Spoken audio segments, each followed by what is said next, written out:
Pemirsa, kita berada di segmen akhir seputar Aceh. Tim pengawas evaluasi Mabes TNI dipimpin Brigjen TNI Sugiono meninjau sejumlah kegiatan TMMD ke-109 yang dilaksanakan Kodim 0102 Pidia di Desa Pulau Hagu, Kecamatan Padang Tiji, Kabupaten Pidia. Berikut liputannya.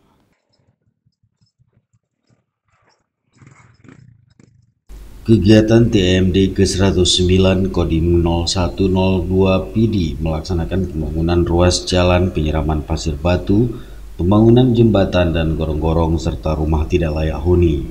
Selain itu juga dilakukan kegiatan penyuluhan pertanian, kesehatan, Kamtibmas, wawasan kebangsaan, narkoba serta bela negara.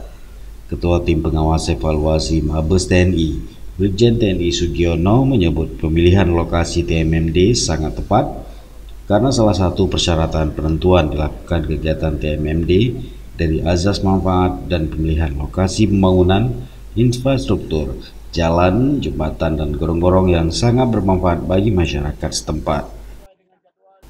Brigjen TNI Sugiono menyampaikan terima kasih kepada Dandim dan Forkopimda hingga tokoh masyarakat, tokoh agama dan pemuda yang sudah membantu pelaksanaan TMMD.